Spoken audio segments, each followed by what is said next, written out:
Welcome to the Living While Loving Your Child Through Addiction podcast, formerly known as Living with Your Child's Addiction. Here, we focus on self care as we tend to our own lives while also extending love and compassion to our kids. This podcast offers science backed skills to bring hope and healing to your entire family. And today we have a guest. Dominique is the founder and host of the podcast For Love of Recovery, which helps people navigate their sibling substance use. I saw For Love of Recovery on Instagram and I got really excited because there's not enough helpful support for any family members. But I think that siblings are even more left out than parents or spouses. And they have their own unique experience that everybody doesn't really understand. And I've only come to understand that better just through having parents describe to me what their kids share with them about their experience. So I was really excited to have you on the podcast today to talk about this. So thank you for being here. Yeah, of course. Thank you for having me. So let's start with you just sharing a little bit of your background and what led you to starting the podcast. Sure. My name is Dominique, and I have a younger brother who is currently 20 years old, and he's been struggling with substance use disorder since he was in his early teens. Started off with marijuana, eventually led to opioids, and it's been an ongoing battle for our family. And during that process, I've been going to Naranon meetings and have found that to be super helpful.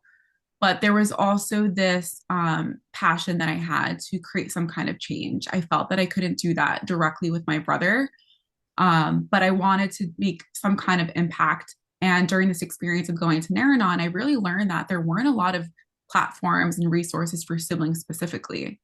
And I realized that was an area where we have so many untold stories, and I wanted to help tell them. Yeah. And I think that it really does help to it helps to hear from anybody who's experiencing this, but when you can be with in a room with another sibling or another parent or a spouse, it really does make a difference because while all of our experiences are similar, each one has its own unique challenges, I guess I'd say. So it really does help to have that connection with other people who understand what you're going through.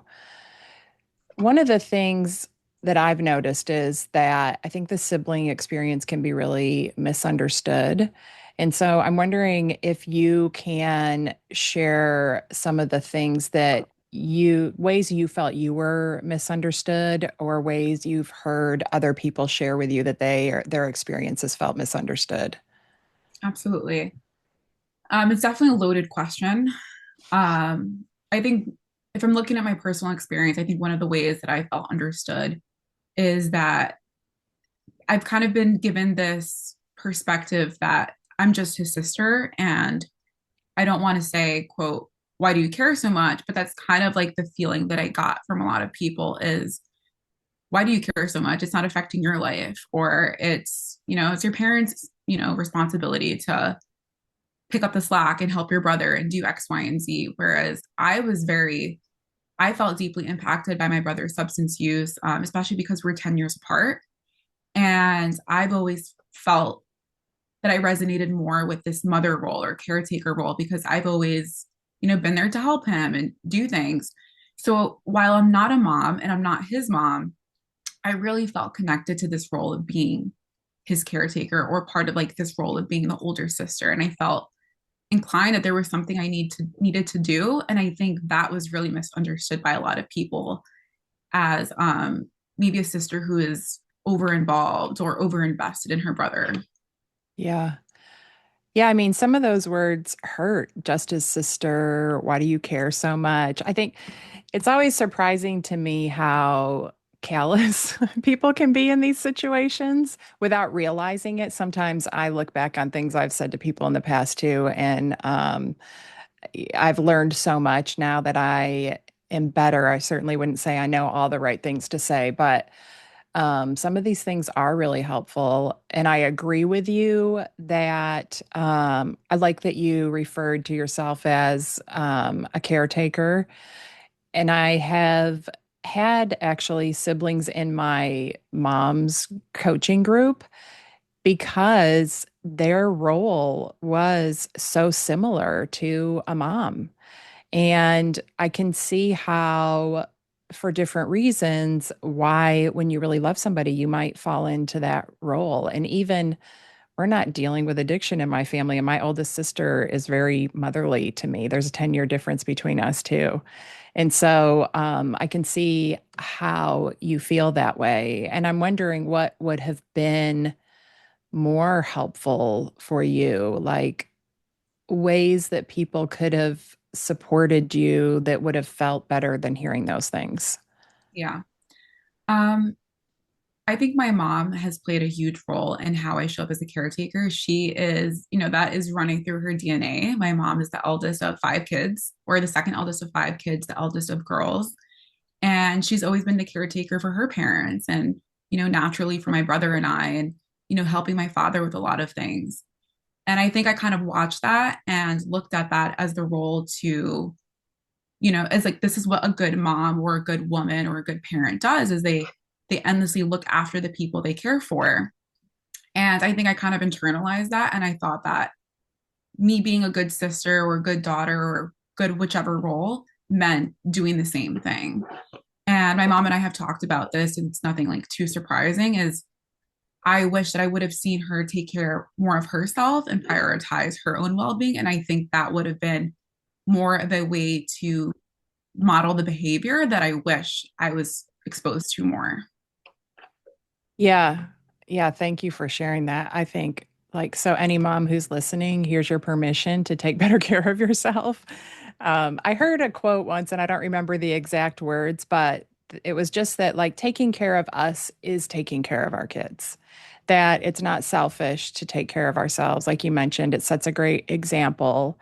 And I don't know where, I guess it's all through society, that messaging that mothers have to sacrifice themselves to be a good mom, when really that's not the case at all. That I know with my daughter, it really helped her to see me happy and thriving and not have she was already struggling with her own substance use, with her own emotions. She didn't need the weight and responsibility of my life and my emotions, right? Like me taking responsibility for that was really helpful to her. So those are great points. Um, I'm curious, do you feel like you were ever treated differently because of your sibling, because of your brother's struggle with substance use? Like, do you think that it maybe took your mom's, some of her capacity away or anything like that? Yeah, I think again, because of this 10-year age difference, I was kind of looked to as a support system for my mom. Going back to when I was a teenager, I would help her with like the little mundane things that might not seem like a big deal, but over time kind of stack up. I think those little things start with like, picking my brother up from school, helping him with homework. And I think those things made me the support system that I've been. And I think because I was able to handle all of those things really well and juggle, school, work, my personal life, my social life without much of an issue, it became more challenging. And the expectation became that I would continue to be able to do those things. And as I got older and started to prioritize my own well being, that became even more difficult for me. So, this idea of like me now trying to step out of this caretaker role um, became even more challenging. And there was this expectation that, I'm still kind of in that role where I'm being leaned on as a support system. And I think that's what makes it really challenging is learning how to step back. And again, going back to like being misunderstood, it's like it's not my intention to, hurt anyone. But at the end of the day, like I have to start prioritizing myself and what I want for my future that's not in the context of my parents or my brother. Yeah, and that's a really hard place to be in as, a grown woman, let alone somebody young starting out their life, just trying to focus on building your own future.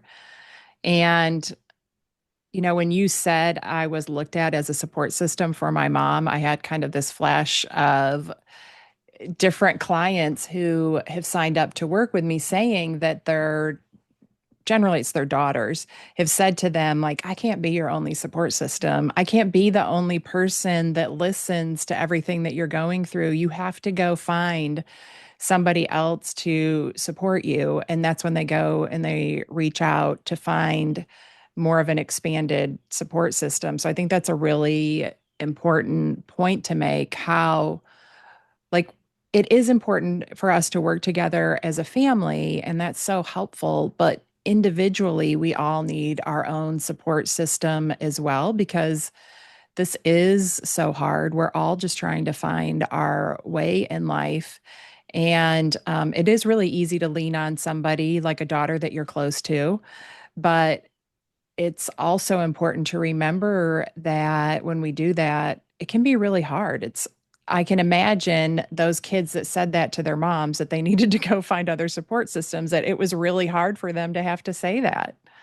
Yeah, absolutely. I know it was really hard for me, and it's something that I still struggle with is, like you said, I am really close with my mom, but being really close doesn't mean that you have to wear the burden of whatever their experiences are. And that's why now a lot of what I do is try to encourage my mom to get help, or, whether it's calling her own support system, whether it's friends, other family members, seeking out counseling. It doesn't always come in the form of therapy, but like whatever your support system might look like. I think it's important to have that circle that you can lean on that's not necessarily your kids all the time. Um, One more thing is that it is really hard, and I'm not saying it's easy, but I think it's an important part of prioritizing you and your family, because it might seem like a selfish act, as especially if you're struggling with substance use in your family. I might not have time to go talk about my problems with someone new, but I think reframing that thought as I need to get help so I can have a clearer perspective, so I can better show up for my family or my child, whoever it is that's struggling with substance use. Yeah. I've been listening. Well, I just finished listening to this really good book called Who Not How. And it was about when you need help with something, instead of thinking, how can I do this? If it's a challenge that's above what instead of thinking, how can I do this? It's who can help me do this and who can help me do that, do it the fastest. And one of the things, like when I first learned about craft, and I found the book Beyond Addiction, How Science and Kindness Help People Change. I don't think there were any coaches like me around at that time. If there was, I couldn't find them. And so it took me so much longer to do it by myself and to learn the skills that I needed. So that's another important reason to get some kind of skilled support, is because we can learn more and make changes faster, which is better for everybody. And this might not have applied to you since you're 10 years older, but did you ever feel pressure to be like the perfect child, or not to put extra stress on your mom because she was already under so much stress because of what your brother was going through? Absolutely. It's something that I talk about with my parents pretty openly, is that sometimes I feel that I can't come to them with what's really happening in my life because I don't want to add to that pressure of what they're already dealing with. And even if it's really small things that might be going on, I know that they already have a lot on their plate with my brother. Um, but at the end of the day, it is really up to them to like make space and manage some of that. So I am working on, if they're asking me how I'm doing, I'm going to tell you how I'm doing if you're asking. But also, if you're going to ask your kid or whoever it might be how they're doing, like be ready to show up with curiosity and like listen and ask questions, rather than just ahhing them to death and just, moving on to the next topic. Because if they're already carrying a burden of not wanting to, splash their experiences onto you, you really want to create a safe space for them to be able to do that. Yeah. I think one, that it's great that you are honest, that you're able to be honest, that you had that kind of relationship with your mom, that you can say what you need. I know that takes a lot of courage.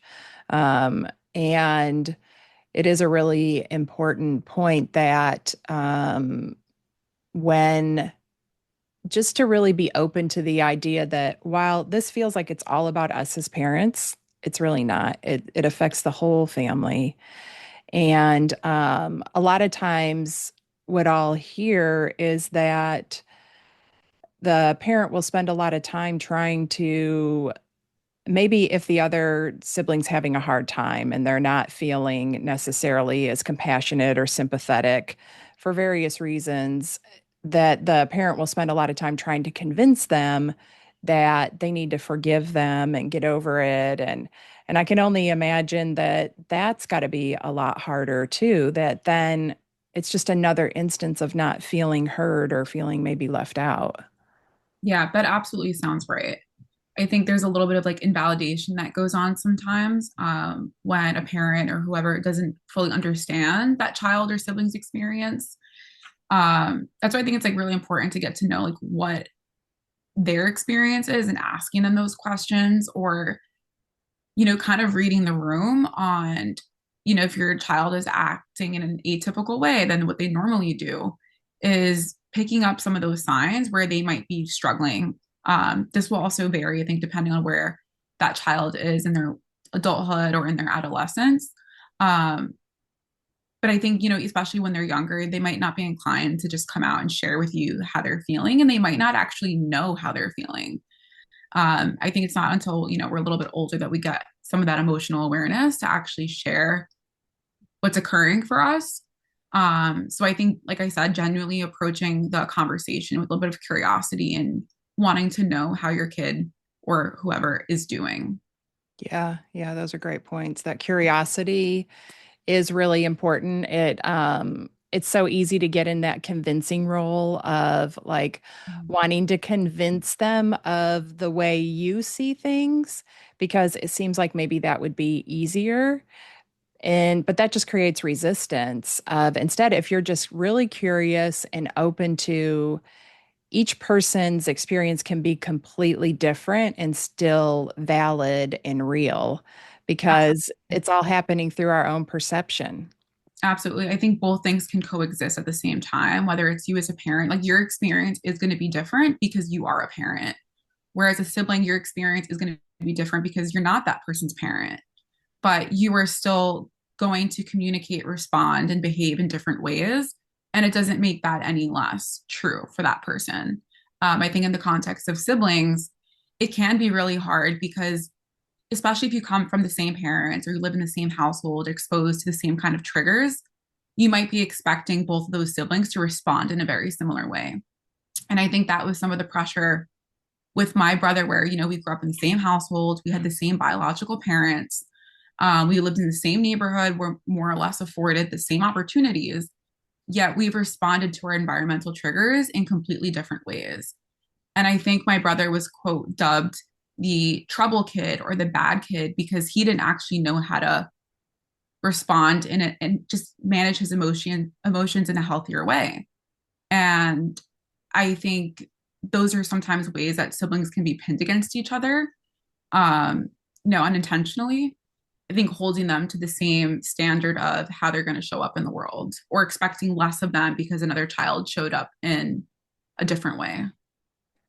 Yeah, that is such a good point that how like they're just expecting them to be the same because they're siblings, but really we've just got two humans here who are completely different. They have a different brain. Their brain processes things differently. And I think a lot of times, even parents will think like, my husband and I are both really successful, highly, motivated people, but how did we have this kid who isn't successful or is really struggling? And, so they can apply that same logic there. And all it really does is just cause everybody more pain. And so, like you pointed out, if we just see each other individually and only measure against ourselves or not compare, then it creates that curiosity, right? Like instead of when we're comparing, we're just saying you should be this way. But when we approach it with curiosity, it opens up the opportunity to see how we could help or work with each person individually based on their needs. Absolutely. And like adding on to that point is if someone is, quote, not meeting your expectation or not reaching the same goal as someone else, whether it's because of their addiction or because of some other life event, I believe no one is really going to show up in their worlds doing their worst or being at the lowest point of their lives intentionally, right? I think everyone shows up for the most part doing the best they can with what resources they have, with what experiences they have, what connections they have. So I think again asking those questions around what is it that so and so is not being afforded? What don't they have access to? What might be encouraging them or, influencing how they respond? I think that can help shift the mentality from this is what so and so should be doing versus this is what they're capable of doing. And I think that's how you can also approach the situation or the relationship with a little bit more compassion. So you are very self-aware. Like it sounds like you've probably, I don't know if you've done a lot of research. That's really my question is, how did you come to these conclusions in such a place of acceptance? And, what has helped you with that? Yeah, it's an interesting. I kind of get the reaction, and I'm like, I didn't even realize that I was that self-aware to a degree until people started pointing it out. But honestly, I think really exposing myself to a lot of different resources and different ideologies around addiction. When I first started going to Naranon, as many people might be familiar with, they really approach, things with the tough love perspective. And some people, come from a place of more harm reduction, or, if you're reading beyond addiction, or if you're introduced to the invitation to change approach and craft, those really teach very different, all of those experiences teach very different ideologies.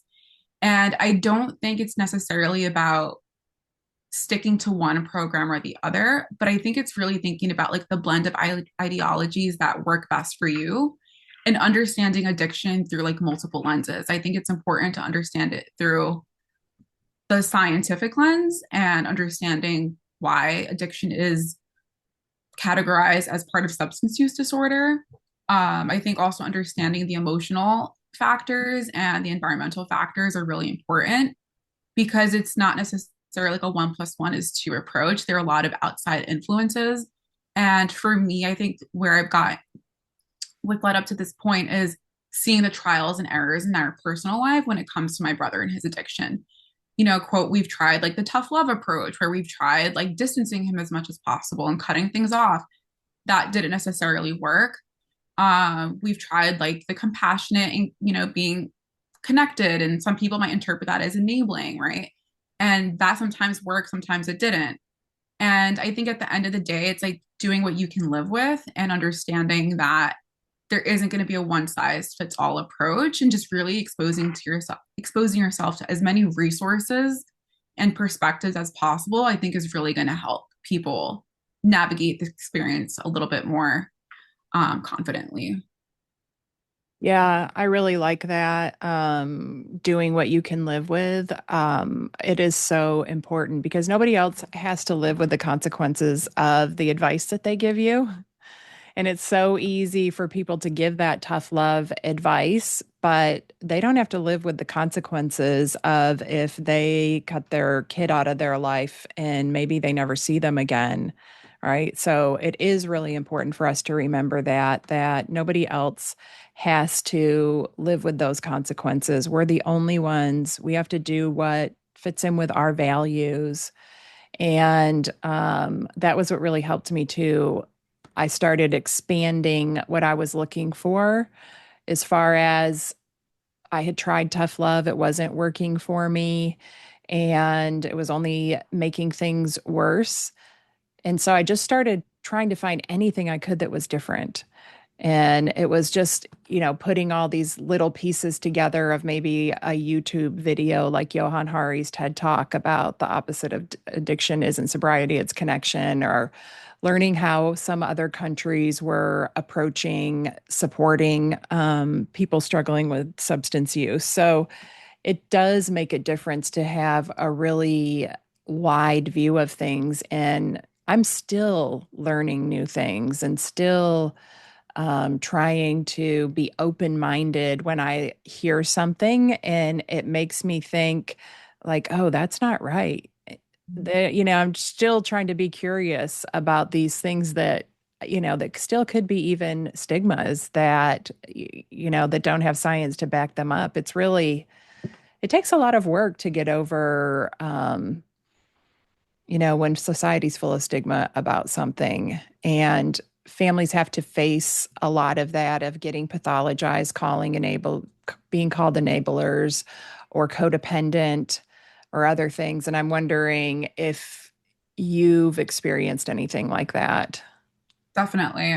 Like I mentioned, going to Naranon, we use the term enabling codependent a lot in conversation, not necessarily pinpointing it to anybody, but that's part of the dialogue and the vocabulary that we use. And I've been pinned, whether, intentionally, directly or indirectly, as an enabler because I'm supporting my brother. I do use the term enabling, but I think the way I use it is very different from how a lot of people use it. I think a lot of people who do use the word enabling use it as doing anything that is conducive to someone's either positive or negative behavior. I think, giving them a place to live is, a lot of times people consider that enabling. I consider enabling anything that is directly contributing to someone's substance use.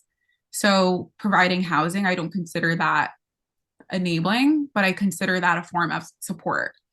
When my brother is either sober or he is showing efforts to work on his recovery, I lean in and support him in that sense. Some people might consider that enabling because I'm providing a relationship.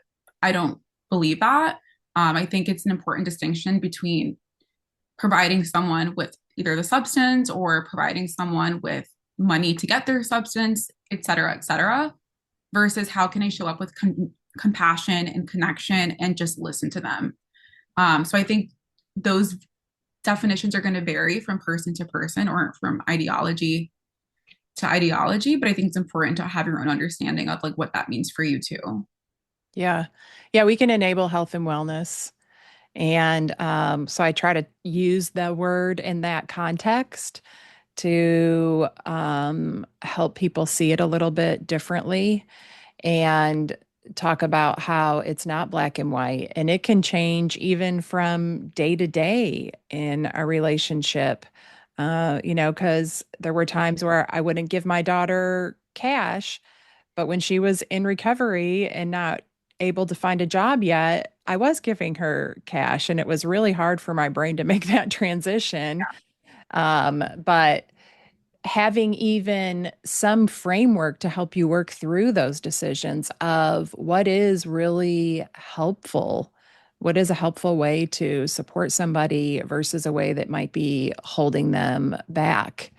Uh, Absolutely. I think something that I've heard that is really important in, I think, making that distinction between helping versus quote enabling is understanding it's whatever solution you're providing this person, something that they cannot do for themselves. So, for example, if this person is caught up because they don't have a job right now and maybe they just got laid off and need a short term solution to find some extra income and you're letting them borrow some money, I think that's helping.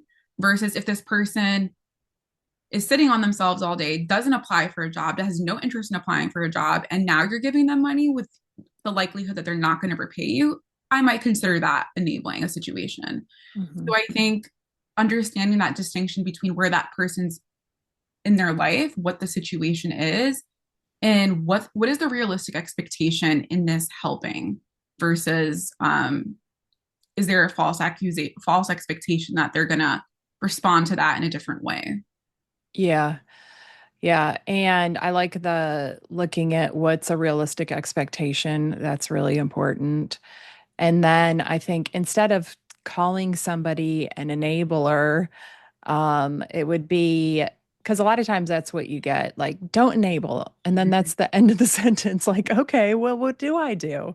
And I think, just instead of saying something like that, it's so much more helpful to say, well, explore how that person could set a boundary. What's like a baby step into that area, so that they can start building the muscles that they need, the parent or whoever it is, to make the changes that they know would be healthier. We just need so much more compassion for I agree. everybody in this space. Absolutely. So, is there any kind of support that your family, or maybe something you've heard other siblings have received? Like, what do you think would have been most supportive for you in the earlier stages before you became so educated yourself about this? Yeah, I think some kind of support that I would have liked to receive for our family was I think more individual and group counseling, so like family therapy. I think getting that started earlier on and having realistic expectations of what that would look like. I remember the first time my brother and my family and I went to family therapy. I think he might have been about 13 or 14. And we walked in, we kind of thought like we would all share our story, against my brother when things just started to really escalate with his substance use. And it was everybody pointing the finger at everybody. Everybody became the scapegoat. Everybody became the victim at the same time. And I think we were all just so hurt by it that we just never went back. Hmm. And I think, now that I'm in therapy and I've spoken to other people about that experience, it's like that's completely normal. Your first few sessions are people pointing the finger because everyone is trying to get their story across. And it's really the job of the counselor to really understand what those roles are and understand everybody's experiences before you're really getting into the work. And if I knew then what I know now, I would have really advocated for my family to go back to therapy and continue pushing that. And maybe things would be very different. Maybe they wouldn't. But I think that's one resource I would have liked to explore. And then I also I wish my parents really had the support to work on things together. Whereas instead of approaching a situation or my brother's substance use or whatever issues from two totally different perspectives and never getting on the same page, I wish they had the resources to come, whether or not they disagreed, but come to a situation, come to my brother or I as a united front. And I think that's something that a lot of parents struggle to do when there is substance use or any kind of other um, big life change is working together to show up as a united front before addressing a situation. I think, especially when kids see their parents pinned against each other, they actually use that towards their advantage. So, that's why a lot of the times there's a parent that's good cop or bad cop.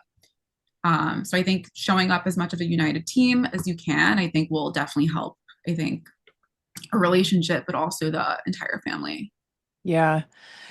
Yeah, when you first told that story, I kind of smiled because I thought of, like, I was just such a tattletale. Like, that's how what I felt like when Helena first, my daughter, started struggling with substance use. Like, I was just tattletaling on her to anybody who would listen because I was so desperate for somebody to help me.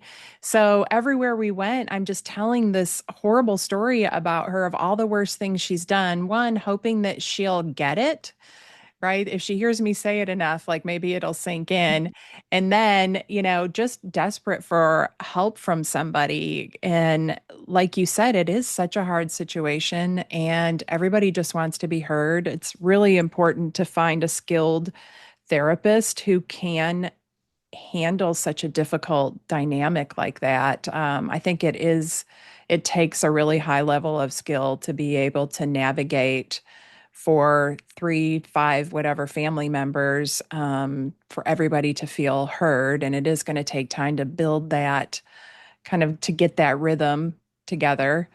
And like you mentioned, substance use can be so polarizing, and it is important to get on the same page. even if they're, when I'm working with parents and if they're not on the same page, it's really about how can we find our common ground? Because there always is some form of common ground and start from there. Because it is the parent's responsibility to do that and not get kids caught in the middle. It's such a hard place to be. Definitely. I think, like we had talked about earlier too, is like modeling that behavior. If parents can see you and your partner, I mean, if children can see their parents and their partner working together as a united front and come together with a solution, even if that solution doesn't work, but coming together united, I think it's what's really important. And then modeling that behavior. So whether, if you are going to couples counseling or if you are doing your own work or if you have your own support system, I think kids learn by watching their parents or they by watching the world around them. So I think that also gives them the space to say like, okay, it is okay to get help from other people, or it is okay to lean on my partner or somebody else for support. They might not have that direct thought, but I think showing them that behavior will help them, um, whether it's in their substance use or in their treatment, feel a little bit more at ease with, what they're expecting from their parents. Yeah. Yeah. Those are great points.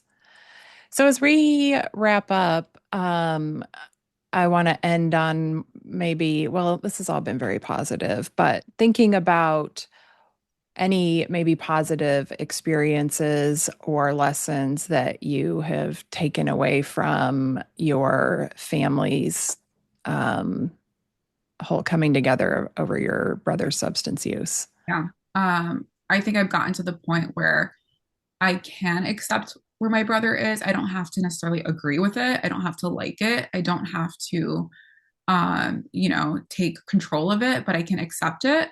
And my brother just celebrated his 20th birthday last week. And I could have approached that a lot of different ways. I could have like shunned him. I could have, not acknowledged it. I could have just said happy birthday and called it a day. I actually decided to show up with my boyfriend and take him bowling and have dinner. And we had a great time. And so now the positive thing that I'm trying to work on is just rebuilding our trust and rebuilding our relationships as siblings outside of the context of me trying to be a parent. And while he is still struggling with his substance use, our relationship has gotten into a much better place. And maybe one day that can be more of an influence or an encouragement to help him on his recovery journey. Yeah, I love that. And I saw a video on your Instagram of, I think you made him like a memory book or something for Christmas or Yeah, something. 2 holidays ago, he wasn't really around for the holidays because of his addiction was really I think, was really heightened. And I didn't really want to get him a monetary gift. I didn't want to buy an item. I don't know. It didn't sit well with me, but I still wanted to show him that, I love him and I support him and I'm acknowledging that he is deserving of happiness on holidays. So I decided to get most of my family to write a little post-it and what they love most about him or what they remember most about him and collected those notes and some images from our life and put them into a scrapbook. And it was something that was therapeutic for me. It was something that I really enjoyed doing. And my brother said it was like one of the best gifts he's ever gotten. Um, Kind of the catch 22. This is a pro, but it's also kind of like this weird, sad place that I was coming from. Is I didn't give it to him for Christmas. I waited till after because I was going to give it to him for his birthday. And in 2023, my brother overdosed the day before his 19th birthday. So I gave him the scrapbook for his birthday as an encouragement of him and his sobriety and, what the future can hold. And I think the weird way of it working out actually had more of an impact than if I would have just gave it to him for Christmas. And no one could have anticipated it happening that way. Yeah. I think that was just more of a coincidence. And I like to say a sign from the universe. Yeah. Yeah, that was really impactful. I thought it was, I love the positive tone. One, that you're asking everybody to share something good about him, right? So that gets them thinking more positive thoughts about him. And then just the time and effort you put into being creative, because sometimes we really do have to be creative in these relationships, thinking of how we can show the person we love that we really value them in a way that feels good to us. Right. So that was really touching. So Yeah. anybody up, I'm going to put your Instagram in the show notes, and a link to your podcast will be in the show notes as well. Is there anything that we didn't cover that you want to share before we wrap up? Nothing major. I would just remind everyone there are lots of dark days when it comes to having a loved one struggling with substance use, but I think it's important to find those glimmers of hope and those positive days. And hopefully they outweigh the dark ones. And always like to say, like, wherever there's life, there's hope, and people change every day, whether or not we see it. And just to keep that in mind. Yeah, that is so true. Thank you so much for being here today. Thank you.